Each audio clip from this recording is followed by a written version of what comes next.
Alors, moi, je ne crois plus à ces gens car j'avais un voisin qui avait fait un accident très grave à la tête. Au lieu d'aller à l'hôpital, sa famille l'a plutôt amené dans une église de réveil. De là, vous savez ce que le pasteur a dit, que vu la gravité de la situation, pour que le monsieur vive, il faut couper sa tête. C'est Stéphane du Château Rouge. Incroyable. Un autre message ce matin. Alors, nous prenons rapidement celui-ci. Bon début de semaine. Espace miné, le fait que le monsieur s'est abandonné au profit du pasteur au point de devenir une loque humaine montre de toute évidence et qu'il serait envoûté. Je ne sais pas s'il est facile de désenvoûter un individu contre son gré, mais ce serait la chose à faire. À la limite, monsieur Niemek, il serait préférable que sa femme le fasse envoûter au profit de sa famille plutôt que la situation actuelle. Bon, je comprends pas très bien. Mais un double envoûtement peut tuer, vous savez. Voilà, c'est pas... Ça devient très compliqué, là. On envoûte là-bas, on désenvoûte là-bas, on envoûte en nouveau. Mais quelqu'un peut commencer à faire des choses comme un fou. Encore qu'il n'est plus loin de là.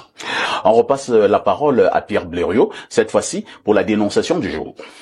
Alors, parfois ici, vous voyez comment nous devons partir souvent des émotions vives vers... C'est pas facile. Hein. Les gens n'imaginent. C'est pas facile. Il y a quelqu'un qui m'a dit un jour, on fait souvent les dénonciations, vous riez. Je lui ai dit, faut aller t'asseoir là-bas. Pour comprendre que les gens ne veulent pas savoir si tu as des problèmes, si tu viens d'apprendre qu'un petit cousin que tu connaissais, ils ne veulent pas savoir. Ils veulent que toi, tu leur donnes de la joie. Tout à fait. Que tu dénonces leurs affaires. Tout à fait. Même quand ils n'ont pas raison. Alors, parfois ici, la dénonciation de ce matin me fait à moi particulièrement mal parce que je connais l'un des acteurs de cette dénonciation. C'est un musicien important qui a abandonné toute autre activité, et c'est sa femme qui vient se plaindre. Il a abandonné toute autre activité dans sa vie. Tout ce qu'il fait matin, midi, soir, et même dans la nuit, c'est aller à l'église. Tous ses biens, il les a reversés au pasteur. Il marche désormais à pied, il est devenu un peu paltoqué. Sa femme, il estime qu'elle est devenue un serpent. Il faut dire que sa femme ne vit pas continuellement au Cameroun. Mais quand elle est là, il refuse d'avoir tout rapport avec elle. C'est le serpent. Vous pouvez imaginer tout ce que cela induit. Incroyable. Elle est en pleurs, en train de perdre totalement son mari, qui est devenu aujourd'hui l'ombre de lui-même. Vous ne pouvez plus reconnaître ce monsieur. C'est un musicien qui faisait dans la musique d'ambiance. Toutes ces il appelle ça les mondanités, les choses de Satan. Il est renfermé par un pasteur qui est une sorte de gourou. Je vous dis, je vais pas citer son nom, mais beaucoup le reconnaissent déjà dans le milieu. Par respect pour lui, en faisant la dénonciation, je l'invite à écouter les conseils qu'on va lui donner. Parce que il a mis en débandade toute sa famille. Les anciens amis, il ne marche plus avec personne. Tous ceux qui ne sont pas de cette église sont des enfants de Satan. Et voilà, vous verrez une femme qui pleure. C'est une union qui dure de plus de 20 ans. Qui est en train d'être brisée. On a envie de donner raison à Tangandi. Qu'il continue de fouiner et de fermer ce genre de choses-là. Merci Pierre Blériot pour cette dénonciation. Nous allons d'abord passer la parole à Alain Douc. Alain Douc, c'est pas la première fois que nous parlons de certaines églises de réveil sur ce plateau qui brillent par des comportements bizarres et même rétrogrades. Ça, c'est donc une famille qui est en train de voler en éclats, une union de pratiquement 20 ans qui est en train d'aller dans la poussière à cause d'une église de réveil. Votre commentaire. Parfait, tu connais parfaitement ma position sur ces sujets. Et tu sais comment je parle de ce phénomène église, entre guillemets, sans gants. Je prends jamais les gants quand je dois parler de ces gens. J'ai toujours dit, moi, pour ce qui me concerne, que ça n'a rien à voir avec des problématiques de sainteté. Soyons sérieux. J'ai toujours dit que voilà l'origine de ces mouvements. Vous ne connaissez pas leur origine. Vous ne connaissez pas les enjeux. dès la création de ces mouvements. Vous ne connaissez même pas parfois leur vraie histoire, les tenants, les promoteurs, les fondateurs, et le cahier de charges qui étaient les leurs au moment où ils créaient ces mouvements. J'ai toujours dit, c'est des religions kabbalistiques. Nous sommes en plein dans la religion politique. L'enjeu, c'est la manipulation de masse, la prise de contrôle, le conditionnement mental. Je l'ai toujours dit. Et on va vous siphonner énergétiquement, et on le voit. Quand Blériot dit, il est devenu une loque humaine, mais bien sûr, c'est ça l'enjeu.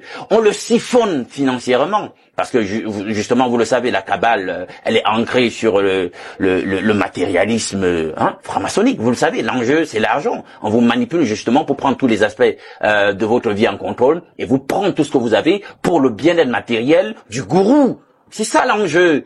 Donc, il ne peut pas en être autrement. Et voilà comment il passe le temps au travers de cette immoralité qu'on a laissé prospérer, cette imposture. Ils prennent le contrôle des vies, ils prennent le contrôle des ménages, ils prennent le contrôle des consciences. Et voilà, à cela s'ajoute même le vacarme sempiternel qui nous impose dans les quartiers, etc. Tout ce tohu-bohu, ce carcan. Et vous connaissez le petit enfer qu'on vit souvent avec ces entités. Donc, la semaine passée, il était encore question. Il voulait lancer la pierre comme ça au sous-préfet de Yaoundé-Kapiem pour dire oh écoute non, pourquoi il fait ça? Non, j'ai bien dit ici qu'il était en droit de le faire. Il y a trop de désordre là-bas. C'est de la sorcellerie, mais sous l'étiquette de l'agrément de l'État. Moi, je dis ça comme ça. Venez me taper. Donc, vraiment, c'est regrettable. C'est regrettable ce qui est en train de se passer. Mais madame, il faut un sursaut. Faites quelque chose pour sauver votre mari des griffes du démon. Parce que j'ai dit, la semaine passée ici, entrez dans ces assemblées, qu'est-ce que vous voyez? Moi, à chaque fois que je suis entré par expérience dans ces choses, je reste comme ça, je regarde toute cette agitation de posséder, de demeurer. Je dis, vous êtes sûr que c'est le Saint-Esprit qui agit ici? Moi, je vois que c'est pas le Saint-Esprit. Parce que Dieu n'agit pas comme ça, dans cette agitation, cette super excitation et tout et tout. Je vois des prophètes de Baal, en train de s'agiter là, etc. Élie est calme, il les regarde et il rit. Voilà, un peu d'intelligence vous donne de le réaliser. Mais vous ne voulez pas le comprendre. On a beau vous parler, je suis sûr qu'on va parler. Je vais parler, Blériot va parler, le président Olinga va parler, l'autre co-discutant, on va dire un tas de choses, mais vous allez continuer à aller vous asservir à ces gens. Ça n'engage que vous, Et il y aura des frais à payer, vous le voyez, la dénonciation de ce matin. Alain, donc, c'est une dame, une dame donc qui est donc en train de pleurer. Elle pleure son époux. Elle pleure son vampirisé. Époux. Comme vous le dites, l'époux vampirisé. C'est un musicien très connu et qui a d'ailleurs du talent, mais il ne veut même plus parler de musique. Il doit vivre pour la gloire du gourou et de la dame ne vit pas au Cameroun. La dame vit en Europe. Et lorsque la dame vient même au Cameroun, il se couche. Et la dame veut même encore toucher son mari. Son mari dit, s'il te plaît. Parce qu'il y a des danseurs dans la secte. Et si la dame insiste, certainement pour le monsieur. Parce que c'est une histoire que je connais un peu, parce que la dame m'a aussi contacté. Le monsieur quitte le lit et va dormir au salon. Ben oui. Bon, laisse-moi te dire, je vais prendre un peu de temps pour te dire comment ça fonctionne dans les sectes, parce que je connais comment ça fonctionne dans ces sectes religieuses. Leur perspective du monde est absolutiste. Il n'y a que, c'est eux la vraie église. Tout à côté, il n'y a rien. Donc du coup, c'est la secte des illuminés, le Saint-Esprit ce n'est que chez eux, il n'y a que chez eux que Dieu peut parler. Justement, on lui prépare, c'est-à-dire que dans cette dynamique de la vampirisation et de la prise de contrôle totale de tous les aspects de sa vie, on a même déjà préparé qui doit être sa femme pour asseoir bien le contrôle mental en question. Ça doit être de la communauté que ça vient. Parce qu'ailleurs, là, c'est les païens. On peut rien sortir. C'est les démons. C'est les démons, c'est les serpents, justement. Il ne peut pas retourner avec sa femme. On doit lui apprêter une sœur tout autant manipulée que lui, ou alors une autre manipulatrice qui doit le maintenir sur le contrôle du gourou. C'est comme ça que ça se passe. Toute l'économie doit être ancrée sur ce qui se passe dans la chapelle. Merci. C'est comme ça. Pierre Blériot, Niamek, vous le disiez tout à l'heure, quelqu'un qui est donc allé dans une église de réveil, comme ce musicien camerounais, célèbre musicien camerounais, qui à l'époque avait des voitures. Il n'a plus une seule voiture depuis qu'il est allé à l'église. À l'époque, il s'habillait très bien. Il ne s'habille plus bien. À l'époque, il avait beaucoup d'argent. Maintenant, il n'en a plus. Ce qu'il a comme argent, il donne à l'église. À l'époque, il entretenait de très bons rapports intimes avec sa femme. Maintenant, il a arrêté tout. Je me limite à ce niveau. Alors, est-ce que quelqu'un n'a pas un esprit de discernement pour comprendre que non, ça, ce n'est plus Dieu. Je suis déjà chez le diable. Non, non. Je crois que nous prenons la chose par le mauvais bout. J'entends des gens dire le discernement, non. Ces gens ont des capacités extraordinaires de vous assujettir. Si vous entrez dans leur milieu et que vous n'êtes pas naturellement quelqu'un de fort, ils vont vous soumettre. C'est plus fort que des drogues. Et l'humanité n'est pas constituée en majorité de leaders, des gens éclairés, non. Observez un peu, par exemple, sur Facebook. Quand un premier commentaire est négatif, les autres vont aller dans ce sens. Le suivisme. Les êtres humains sont comme ça. Quand vous les retrouvez dans certaines de ces confessions religieuses, vous vous demandez si eux-mêmes se mettent en scène comme dans du théâtre ou ils subissent. Parce qu'il y a quand même des choses qui sont hors de l'entendement d'un être normal. Mais ils ne sont plus capables eux-mêmes de maîtriser ce qui se passe autour d'eux. C'est là que l'État doit intervenir.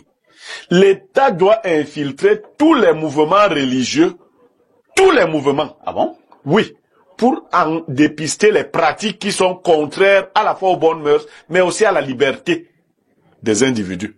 Les pratiques qui se rapprochent de la magie. C'est-à-dire que l'État envoie des gens. Moi, je suis allé un jour avec un ami un dimanche, il m'a dit, accompagne-moi quelque part.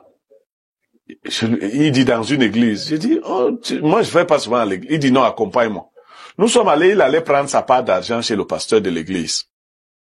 Et quand nous arrivions, le pasteur était en train de recueillir les dons. Il y avait le panier de 5 000, le panier de 10 000. Bon, on m'a dit qu'il avait interdit les paniers de 2 000. Il dit que son église n'est plus à ce niveau-là. Incroyable. Et donc, les deux paniers qui étaient de grands paniers étaient pleins et on appuyait l'argent. Les deux paniers de 5 000 et 10 000. On commençait à appuyer là, parce que l'argent tombait. Débordait. Alors, ce pasteur a amené mon ami dans un coin et il a retiré un paquet dans le panier de 10 000. Il lui a donné. Je demande à mon ami, mais est-ce que ce n'est pas l'argent béni? Comment toi tu prends l'argent? Il me dit, mais prends aussi ta part. Je dis non. Vraiment, le pasteur a déjà béni cette. Donc, voyez la naïveté. Le pasteur lui-même se moque de vous. Quand il vous voit, je vous ai dit, j'ai fait le plateau ici avec un pasteur qui m'avait déjà chassé du corps de mon enfant.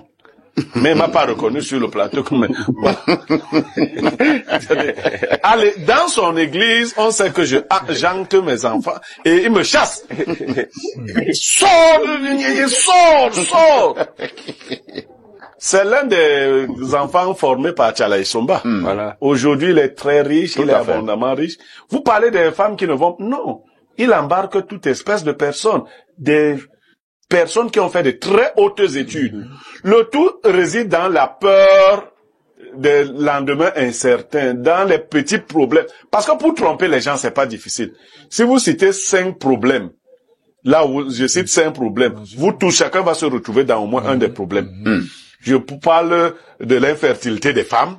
On va trouver quelqu'un dont la femme n'a pas encore eu un enfant. Du désir de voyage. Il y en a qui veulent faire voyager leurs enfants. Je parle de retrouver un travail décent. Donc, ils font, le travail est bien organisé. Chacun se retrouve quelque part. Et on commence à bénir. Si vous êtes 10 000 dans une église, vous avez déposé des dossiers. Les dossiers de 500 personnes vont naturellement aboutir. Parce que c'est comme ça que ça... Mais là, on va attribuer toujours ça au pasteur. Bon, nous qui n'allons pas à l'église, pourquoi moi mes choses aboutissent? Donc, vous ne pouvez pas comprendre que c'est une forme de caporalisation de l'esprit humain. Cette dame-là, je ne sais plus ce qu'elle peut faire. Ouais, parce que je m'apprêtais justement à te poser la question, Père je ne sais plus ce toi qu'elle peut qui es un faire. homme sage, quel est le conseil que tu peux donner à cette jeune dame? Je crois qu'elle doit organiser une fatwa. Ça veut dire quoi? Contre ce pasteur. Elle prend des gens. Elle est à armes. Ils vont dans cette église. Ils cassent tout. Ils tapent sur tout le monde. Ils tapent sur le pasteur. Ils cassent les chaises. Ils font tellement du grabuge là-bas. Casse-toi, Paris. Voilà. Que le pasteur lui-même va dire à ce musicien que toi, ne viens plus, pas de mon église. C'est-à-dire que les gaffes qu'elle doit créer là-bas doivent être au-delà de tout ce que le pasteur a déjà pris aux gens, à son mari. Non. Qu'est-ce qu'on fait dans ce genre de cas-là? Tu dis, elle arrive là-bas. J'ai vu un sous-préfet à Ebolova récupérer son argent dans une églysette. Il est arrivé, sa femme lui avait pris 4 millions. Elle est allée donner au pasteur, elle dit que l'argent là, c'est l'argent du diable. Il faut prier dessus. Le sous-préfet est arrivé avec un gendarme. Il a dit au pasteur, tu rentres, tu prends mon argent du diable, tu me donnes, tu restes avec la fille de Dieu. Et c'est comme ça que ça s'est, il lui a dit vraiment, je veux que ça se passe vite. C'est pas un débat. Et rapidement, là, c'est ce qui s'est passé. Donc, madame, organise-toi, tu prends des voyous, vous entrez dans cette affaire, vous saccagez tout. Vous bastonnez le pasteur là, vous lui dites que nous sommes là pour tel. Après votre passage, il va lui dire de rentrer à la maison. Merci, Blériot.